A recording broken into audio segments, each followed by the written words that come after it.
If you feel like you wasted the best years of your life on an emotional abuser, and now over 40 you feel like you're too old to start over, this video will change your mind. I'm going to show you 3 specific somatic steps to turn off the survival mode in your brain so that you can find yourself again. And if you're over 40, you don't want to spend your time guessing anymore on how to heal. So I'm going to show you a system that actually works. I spent my entire childhood and most of my adult life in relationships that made me feel bad about myself. And it wasn't until my mid-40s that I got out of that situation. I remember feeling this overwhelming grief for all of the lost time. And I was exhausted, I was confused, and the idea of starting over really felt impossible to me. Then I had a realization that changed everything. I realized that I couldn't think myself into a new life because my body was stuck in the old one. And once I addressed the biology part first, the identity part came more naturally. This next part is the part that most people get wrong when they try to heal. It's really difficult to find yourself in a body that's stuck in survival mode. So if you're stuck in fight or flight or freeze, it's going to be very difficult to find your identity. So the first thing that you need to do is calm your nervous system. After I left my ex-husband, I turned towards mindfulness and meditation practice to help heal my nervous system. And this works great for many, but for some, especially people who have been either sexually or physically abused, it might not be the best method. So I'm going to give you another option today, and it's called HRV resonance breathing. And HRV stands for heart rate variability. Think of your nervous system like a car. If you've experienced a lot of emotional stress or abuse, your gas pedal is stuck on. You are chronically in fight or flight or freeze, and that gas pedal is stuck on. And so what this HRV resonance breathing is going to do is help you start to pump the brakes. With HRV breathing, you're going to be inhaling for 4 counts and exhaling for 6 counts. And by elongating the exhale, we are stimulating the vagus nerve and basically pumping the brakes in this car that is our nervous system. And that's going to help us get into the rest and digest mode and calm your nervous system. This practice isn't just about relaxation or creating a feeling of relaxation. It's about retraining our nervous system. I'm not going to do a demonstration of this because there's a lot of YouTube videos that are out there that can help you with practicing this.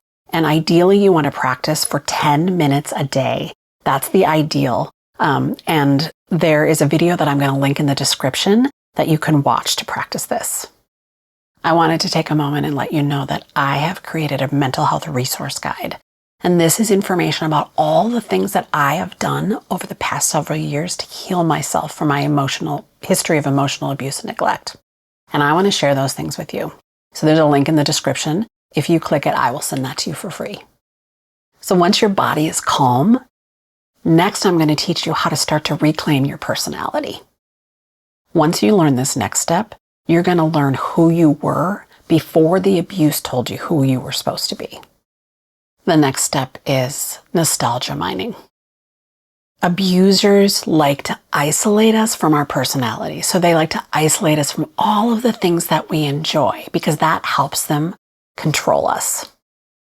Reclaiming your old passions and your old hobbies is not only an act of neuroplasticity, but it's an act of rebellion against your abuser. Ask yourself, what hobbies did you drop? What music did you stop listening to? What friends or family did you stop hanging out with?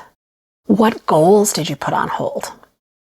My ex-husband used to criticize me when I would be kind of exuberant. I like to sing, I like to dance, I like to have fun. And he would always call me Liza Minnelli. I don't know if you know who Liza Minnelli is, but she's a very dramatic actress. And he would say that as a way to criticize me, to calm me down. And so that's one of the things that I've reclaimed. I have allowed myself to be silly. I've allowed myself to sing and dance when I want to. So try this. Identify one thing that you stopped doing because they didn't like it and reclaim that for yourself. This next step leads to a very powerful tool that women over 40 have. This next step is going to help you rebuild your self-trust muscles that the gaslighting and belittling you experienced destroyed. Step 3 is the micro yes and the second act. Women over 40 have a superpower. We are at an age that we've got a lot of experience and we no longer tolerate BS. But you're going to have to train yourself to trust your own decisions again.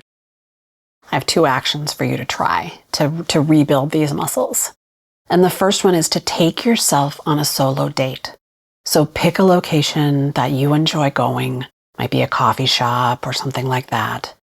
And you go by yourself and you choose what you're going to drink. You choose where you're going to sit. You choose how long you're going to stay there. And notice all of those decisions that you make and think about maybe why you're making them, because these things all reveal parts of you.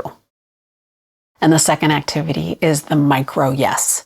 So this week I want you to say yes to something strictly because you want to, and I want you to say no to something that feels draining, because this is also going to help you build that self-trust muscle. If you're ready to start your second act, drop me a comment. You can just say something like, I'm still here, so that I can cheer you on.